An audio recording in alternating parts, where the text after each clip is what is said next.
Yeah, so glad that we have so many friends come here to discuss security. It's a very important topic in Web3. And I'm Ray from IOSG investment team. You can, yeah. It's so glad that we have this opportunity to discuss about it. And before we start our journey, like fantastic journey today, and it's my pleasure to present a welcome speech to you guys to give you a little bit background about what happened in the last year, why we think security is very important for the end users. Yeah, and to begin with, I would love to introduce a little bit about our IOSG.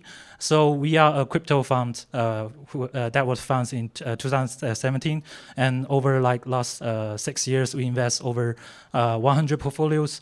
And our value is we position ourselves as truth seeker in the market. And secondly, we are a bunch of like crypto native builder developers. And finally, we want to be a super friendly crypto fund with all our founders, portfolios, and with our friends. Yeah. Yeah, this is our investment thesis over like last 5 years. Because we start our journey in 2017, and from the first cycle from 2017 to 2020, we invest a lot of like infrastructure because we believe that the fat progress thesis, and 70% of our capital deploy in the infrastructure, especially the layer ones.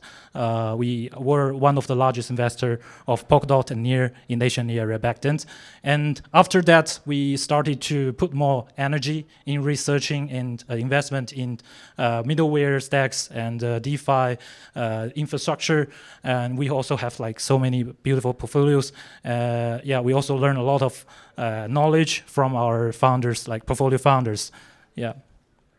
Finally, we in the Asian area, because we regularly produce like different insights in different directions. And right now, according to a small survey in the last year that finished by more than 1,000 questionnaires that many like crypto readers, like lovers, investors, that they prefer to read our high quality insights. Yeah, let's start our topic today. It's about security. Why we think in Web3, why we think the security is very important for the end users. And we can check the number in the last year. In the last year, according to Chainalysis data, we have more than around $3.8 billion lost because of the smart contract exploded. And meanwhile, we have more than $10 billion in 2021 because of the scams. I believe many of us like experienced this like kind of tricky tricks and lost the money in the wallet, lost our NFT because of the rug pull. And we realized that the demand is definitely here and the demand is growing, but we have to realize that the current infrastructure of the security is under development. We realize that, we expect that there will be more like automated toolings and like more advanced technology can be integrated with the current like Web3 security infrastructure. And what's a smart contract security life cycle looks like? We also draw a small graph like this. And when the developers start to have like an interesting idea, he want to make some codings to develop the smart contract. When he finished the coding, he need to like he or she need to like execute a testing. When the testing coverage reach a certain levels, let's say like 95% to 98%, it will eliminate a lot of like low-level errors to be more efficient for the ongoing auditors' works, and then they will invite external auditors to do more comprehensive analysis to find more like significantly security vulnerabilities. And after they finish off this, we can deploy the smart contract on the blockchain, and after the smart contract deployment happens, we also have some ongoing security service, such as ongoing auditor service for upgraded code base, and we also have like real-time monitoring service. Right now, especially in the last year, it's a very hot topic in Web3. Yeah. And we also draw, in general, we draw a landscape to based on our understanding, based on our conversation with different entrepreneurs and developers in this space, and we can see that in the bottom layer, the auditing service is still the most important infrastructure in the Web3. We have so many players in this area, such as OpenZeppelin, like Trailbase, Quantstamp, etc., etc. And meanwhile, we also have some formal verification service providers, such as Runtime, Satora, and Verilize. And in the middle layer, we have some monitoring service. I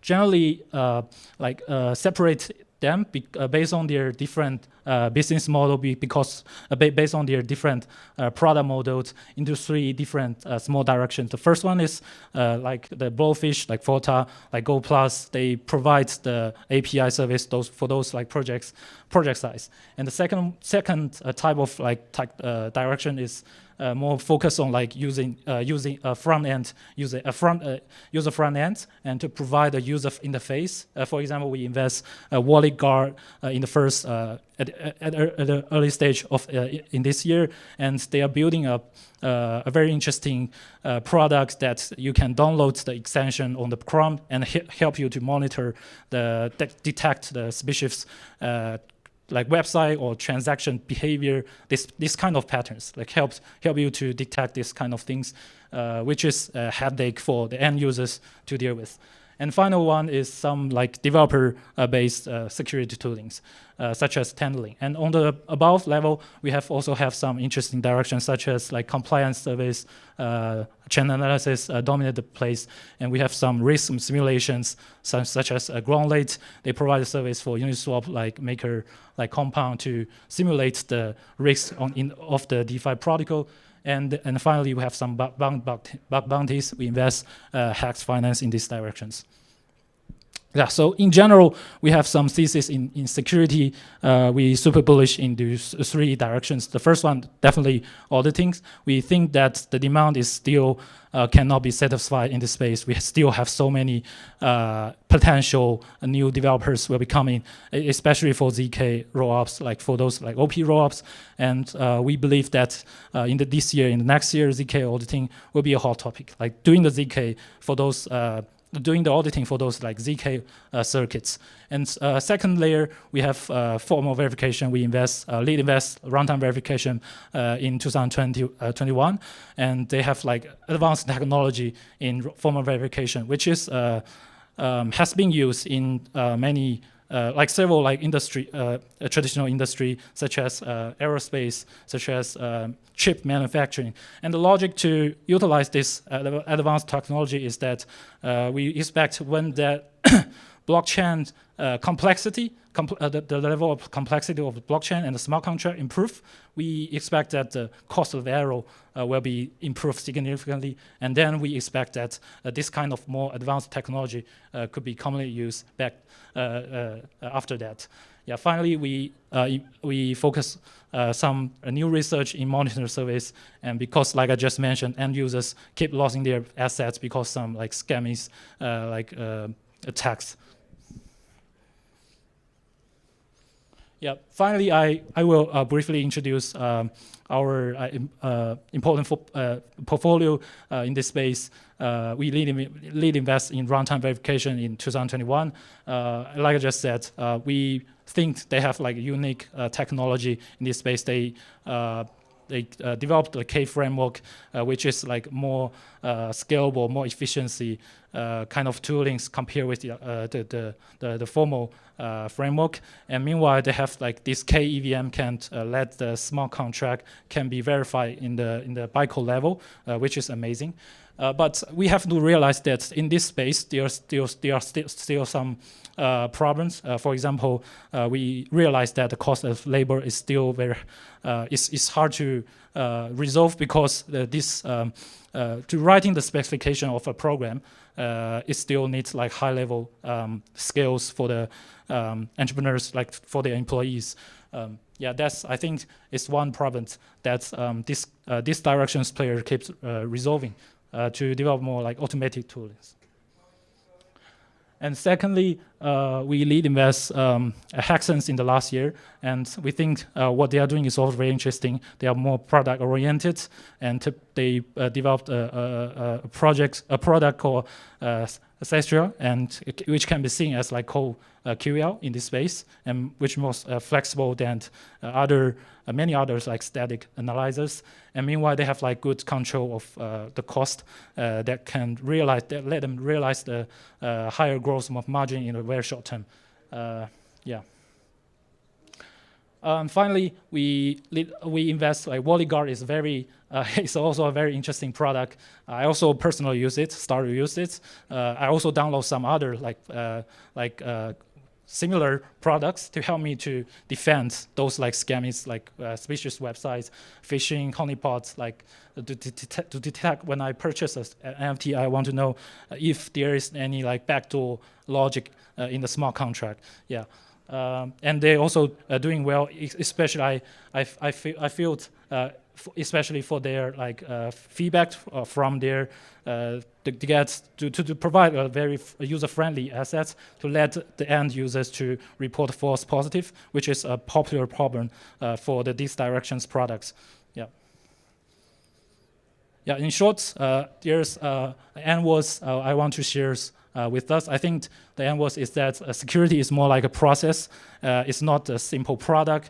Can be easily integrated into a software, and we need to realize that the Web3 is still the Web3 like security infrastructure is still under development. We need to more like builders to keep building, to keep contribute into this space, and really looking forward for all the discussion, all the panels, all the like presentation today about security. Yeah, thank you everyone.